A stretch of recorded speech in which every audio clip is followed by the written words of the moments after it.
8 տարի առաջ այսօրը այս շենքում Հայաստանի Հանրապետության վարչապետ ընտրվեց այսօրվա վարչապետը։ Ժողովրդի գրեթե միաձայն աջակցությամբ դարձավ վարչապետ այն հույսով, որ բարեկեցություն է բերելու եւ խաղաղություն Հայաստանին եւ Արցախին։ 8 տարվա ընթացքում նա խոստացել էր մեզ,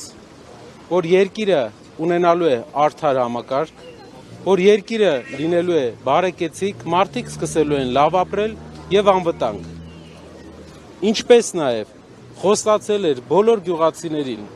որ իրենց գյուղերում իրենք հնարավորություն կունենան լավ ապրեն եւ չլքեն գյուղերը։ Բազմաթիվ հարյուրավոր են նրանց խոստումները։ Անցել է 8 տարի։ Մենք նույն փողոցում ենք կանգնած, գրեթե բան չի փոխվել, միայն մեր երկիրն է փոքրացել։ Դուք չեք տեսնում, ամեն ինչ փոխվել է։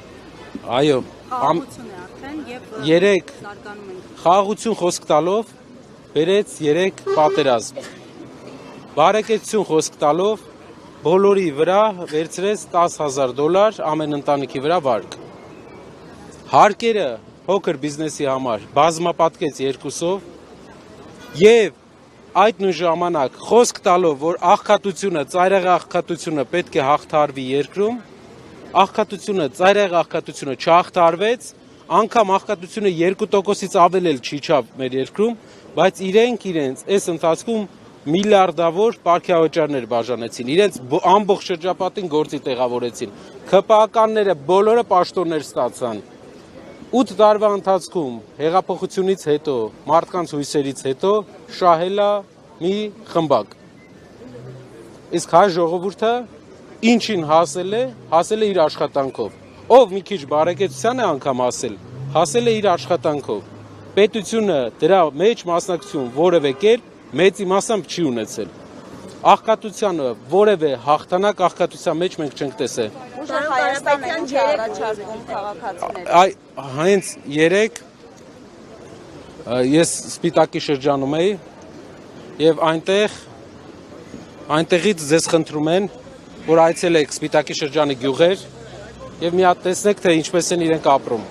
Ու ասեցին, երբ ձեզ ասեն, որ աղքատությունը հաղթարված է, թող գան մեր գյուղեր հաղթարման շեմին է, պատկերացրեք ամեն 5-րդ հայաստանցի աղքատության մեջ է ապրում օֆիցիալ տվյալներով։ Այսինքն մոտապես 600,000 հայաստանցի աղքատ է, հացի խնդրով է ապրում։ Քաղաքացին ինչպես իր գրպանի վրա, ինչպես զգա Ռուսաստանի հետ կապված երեկվա հատկապես զարգացումները, դեսպանին ԱԳՆ կանչել եւ այլն, ԵՄ գագաթնաժողովի Զելենսկու հրավերի ֆոնին։ Տեսեք, մեր երկիրը ունի առևտրային գործընկերներ, շատ քիչ առևտրային գործընկերներ։ Այդ առևտրային գործընկերների հետ հարաբերությունների խաթարելը հնարավորություն չի տալու մարդկանց գնալ արտագնա աշխատանքի։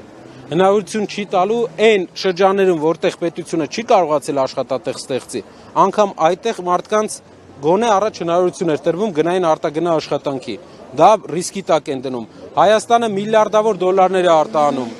Բերքը մեր ամբողջ գյուղատնտեսական արտահանվում է, ռիսկի տակ ենք դնում։ Մի քանի նկարի համար։ Այսպես չեն վերաբերվում սեփական ժողովրդին։ Շոուն լավ բան է, եւ դա արժեք չունի